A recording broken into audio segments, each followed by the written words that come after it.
ನಮಸ್ತೆ, ನನ್ನ ಹೆಸರು GR ವಾಣಿ ಅಂತ. ನಾನಿಲ್ಲಿ ಕಡವನ್ಸ್ ಹಾಸ್ಪಿಟ್ಲಲ್ಲಿ ರಿಹ್ಯಾಬ್ ಸೆಂಟ್ರಲ್ಲಿ GRT ಆಗಿ ವರ್ಕ್ ಮಾಡ್ತಾ ಇದ್ದೀನಿ.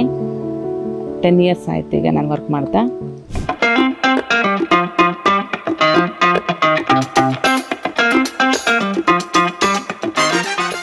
GRTಯಲ್ಲಿ ಅಂದರೆ ರಿಸೆಪ್ಷನಲ್ಲಿ ನಾವು ಫಸ್ಟ್ ಅಡ್ಮಿಷನ್ ಪ್ರೋಸೆಸ್ಗೆ ಅಂತಂದರೆ ವಿಸಿಟರ್ಸ್ ಬರ್ತಾರೆ. ಅವ್ರದ್ದು ಡೀಟೇಲ್ಸ್ ನಾವು ಇಸ್ಕೊಂಡ್ಬಿಟ್ಟು ಸಿಸ್ಟಮಲ್ಲೆಲ್ಲ ಎಂಟ್ರಿ ಮಾಡ್ತೀವಿ. ಎಂಟ್ರಿ ಆದಮೇಲೆ ಅವ್ರಿಗೆ ಕ್ಯಾಂಪಸ್ನ ತೋರಿಸ್ಲಿಕ್ಕೆ ಅಂತ ಪ್ರೋಗ್ರಾಮ್ ಹೆಡ್ ಹತ್ರ ಕಳಿಸ್ತೀವಿ. ಅವ್ರ ಜೊತೆ ಮಾತಾಡಿಬಿಟ್ಟು ಕ್ಯಾಂಪಸ್ ರೌಂಡ್ಸನ್ನು ಕೌನ್ಸಲ್ಸ್ನ ಕಳಿಸ್ತಾರೆ. ಅಲ್ಲಿ ಅವ್ರಿಗೆ ಯಾರು ಸೆಲೆಕ್ಷನ್ ಆಗುತ್ತೋ ಬಂದು ಮತ್ತೆ ಅವರು ಪ್ರೋಗ್ರಾಮ್ ಹೆಡ್ ಹತ್ರ ಇಲ್ಲ ಡೈರೆಕ್ಟರ್ ಹತ್ರ ಅವ್ರು ಡಿಸ್ಕಸ್ ಮಾಡಿಬಿಟ್ಟು ಅಡ್ಮಿಷನ್ ಪ್ರೋಸೆಸ್ ಎಲ್ಲ ಸ್ಟಾರ್ಟ್ ಮಾಡ್ತಾರೆ. ಆಮೇಲೆ ರೆಸಿಡೆಂಟ್ನ ಮೀನ್ಸ್ ಕೌನ್ಸಲ್ಸು ಅವನ್ನ ಒಳಗಡೆ ಕರ್ಕೊಂಡೋಗಿ ರೂಮ್ ಅಲಾಟ್ಮೆಂಟ್ ಮಾಡಿರ್ತಾರೆ.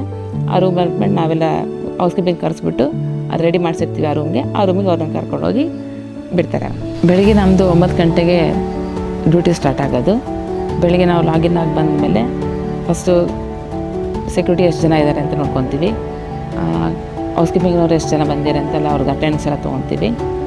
ಅದಾದಮೇಲೆ ಸ್ನ್ಯಾಕ್ಸ್ ಏನಾರ ಇತ್ತು ಅಂತಂದರೆ ರೆಸಿಡೆಂಟ್ಸಿಗೆ ಏನಾರು ಕೊಡೋದಿತ್ತು ಅಂದರೆ ಅವ್ರಿಗೇನಾರ ರೆಸಿಡೆಂಟ್ಸ್ ಅವ್ರೇನು ಆರ್ಡ್ರ್ ಮಾಡಿದರೆ ಆರ್ಡ್ರ್ ಪ್ರಕಾರ ನಾವು ಅದು ಸಿಸ್ಟಮಲ್ಲಿ ನೋಡಿಬಿಟ್ಟು ಅವ್ರಿಗೆ ಡಿಸ್ಟ್ರಿಬ್ಯೂಟ್ ಮಾಡ್ತೀವಿ. ಆಮೇಲೆ ಮತ್ತೆ ನಾವು ಡೈನಿಂಗ್ ಹಾಲ್ಗೆ ಹೋಗ್ಬಿಟ್ಟು ಅವರಿಗೆಲ್ಲ ಬ್ರೇಕ್ಫಾಸ್ಟ್ ಎಲ್ಲ ಕರೆಕ್ಟಾಗಿ ಬಂದಿದ್ದೀರ ಅಂತ ಚೆಕ್ ಮಾಡ್ತೀವಿ.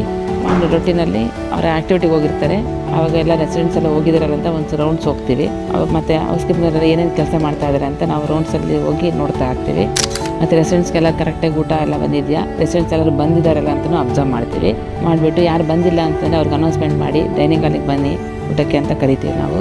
ಅದಾದಮೇಲೆ ಮತ್ತು ಸಾಯಂಕಾಲ ಮಾಮೂಲಿ ಟೀ ಟೈಮಲ್ಲಿ ಕೂಡ ಅವ್ರಿಗೆ ಸ್ನ್ಯಾಕ್ಸು ಟೀ ಎಲ್ಲ ಕರೆಕ್ಟಾಗಿ ಬಂದಿದೆ ಅಂತ ಚೆಕ್ ಮಾಡ್ತೀವಿ. ಮಧ್ಯದಲ್ಲಿ ನಾವು 2-3 ಸರಿ ಅಂದರೆ ಮಧ್ಯಾಹ್ನ ಒಂದು ಸರಿ, ಬೆಳಿಗ್ಗೆ ಒಂದು ಸರಿ ಅಂತಲ್ಲ 2-3 ಸರಿ ನಾವು ರೌಂಡ್ಸ್ ಹೋಗ್ತಾನೆ ಇರ್ತೀವಿ ಎಲ್ಲರೂ ಅಬ್ಸರ್ವ್ ಮಾಡಲಿಕ್ಕೆ ಅಂತಲೇ. ಅವ್ರಿಗೆ ಕ್ಲಾಸ್ಗೆ ಹೋಗ್ತೀರಾ ಇಲ್ಲ ಕರೆಕ್ಟಾಗಿದೆ, ಮಲ್ಕೊಂಡೇ ಇದ್ದಾರಾ ಇಲ್ಲ ರೂಮಲ್ಲೇ ಇದ್ದಾರಾ ಅಂತ ನೋಡ್ತಿರ್ತೀವಿ. ಮತ್ತು ಹೌಸ್ ಕೀಪಿಂಗ್ ಎಲ್ಲ ಕ್ಲೀನ್ ಮಾಡ್ತಾ ಇದ್ದಾರೆ ಅಂತ ಅಬ್ಸರ್ವ್ ಮಾಡ್ತಾ ಇರ್ತೀವಿ. ಸಂಜೆ ನಾವು ಎಲ್ಲರದ್ದು ಡ್ಯೂಟಿ ಎಲ್ಲ ಆಗೋದ್ಮೇಲೆ ಸ್ವಲ್ಪ ಯಾರು ಬಂದಿದ್ದಾರೆ ಯಾರಿಲ್ಲ, ವಿಸಿಟರ್ಸ್ ಯಾರು ಬಂದಿದ್ದಾರೆ, ಎನ್ಕ್ವೈರಿ ಎಷ್ಟು ಬಂದಿದೆ, ವಿಸಿಟರ್ಸ್ ಎಷ್ಟು ಜನ ಬಂದಿದ್ದಾರೆ, ಫ್ಯಾಮಿಲಿ ಎಷ್ಟು ಜನ ಬಂದಿದ್ದಾರೆ, ಡಿಸ್ಚಾರ್ಜ್ ಎಷ್ಟಾಗಿದೆ, ಅದೆಲ್ಲ ನಾವು ರಿಪೋರ್ಟ್ನ ನಾವು ಡೈರೆಕ್ಟರ್ಸ್ಗೆಲ್ಲ ನಾವು ಮೇಲ್ ಮಾಡ್ತೀವಿ. ನಾನು 10 ವರ್ಷದಿಂದ ನೋಡ್ತಿರೋ ಪ್ರಕಾರ ಸುಮಾರು ಜನ ರೆಸಿಡೆಂಟ್ಸು ಅಡ್ಮಿಷನ್ ಆಗಿದ್ದಾರೆ, ಸುಮಾರು ಜನ ಹೋಗಿದ್ದಾರೆ, ಚೆನ್ನಾಗೇ ಹೋಗಿದ್ದಾರೆ. ನನ್ನ ಪ್ರಕಾರ ಇದು ಒಂಥರ ಅವ್ರಿಗೆ ಒಂಥರ ಲೈಫ್ ಮೀನ್ಸ್ ಇನ್ನೊಂದು ಲೈಫ್ ಕೊಟ್ಟಂಗೆ ಆಗ್ತಾಯಿದೆ ಅವ್ರಿಗೆ.